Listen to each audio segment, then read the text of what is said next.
जी नाज़रीन, असां रोडी भरसा ॻोठ खुरम खान जागीरानी में मौजूद आहियूं, जिते आबदगार सरापा एहतजाज बढ़ियल आहिनि। सिंध गवर्नमेंट खां मुतालबो कयो आहे त महांगाई घटि करे आबदगारनि खे जीअण जो हक़ ॾिनो वञे। अचो त वधीक आबदगारनि सां ॻाल्हायूं त उन्हनि जो वधीक छा चवण आहे। ॻाल्हि इहो ई आहे त हिते ग़रीब हारी माण्हू सां एॾो ज़ुल्म आहे।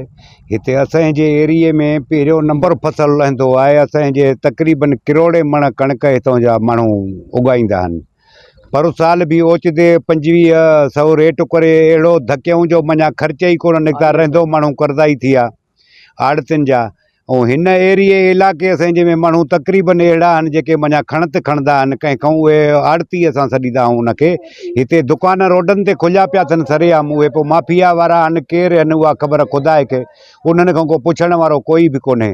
हींअर गवर्नमेंट रेट 3500 कयो आहे, त असां मञा 3500 में हारी खां कणिक खणंदासीं।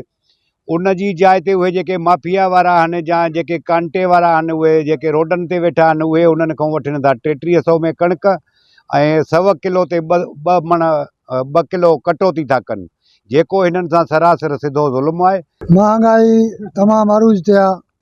हिते ग़रीब माण्हू खे रिलीफ मिले कोन थो। अन्न जेको आहे सस्तो हितां वरितो थो वञे। माण्हू डीलर उहे खयूं था वञनि ग़रीबनि खां, वञी पंहिंजा कम किरदार पका कनि था। हिते ग़रीब वीचारो उहो इलाजु।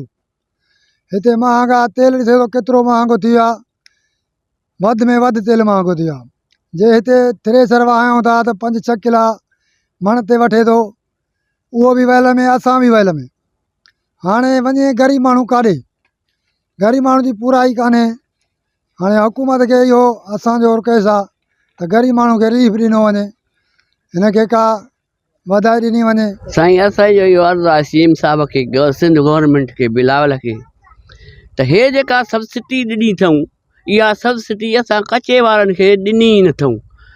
कंहिंजा खाता बि आहिनि, कंहिंजा न बि आहिनि, कंहिंजूं एग्रीमेंट आहिनि।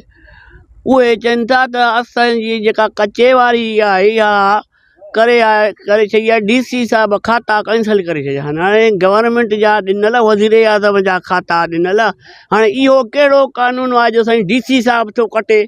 DC साहब जी असांजी खाता छा था लसी था पीस, छा था कनि? DC साहब खे असां छा कयो? असां सिंध गवर्नमेंट खे छा कयो? साईं गवर्नमेंट का बि ख़रीदारी अञा ताणी कान कई आहे। असां वठूं था 3000, 2800 ताणी। उते असांखे 2 किलो जेके आहिनि त मिल वारा कटौती था कनि 100 किले ते। असांखे का बि न आहे बचति।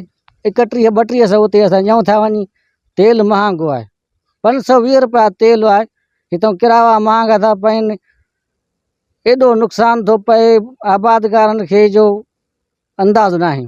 असां गवर्नमेंट खे मुतालबो इहो कंदासीं त अघु थोरो वधाए ऐं ख़रीदारी करे। कांटा हाणे न पंहिंजा कांटा न थी वञे त असां काॾे वेंदासीं। कैमरामैन वहीद भट्टी सां गॾु सैफुल्ला बलोच, मेरा TV न्यूज़, रोहड़ी।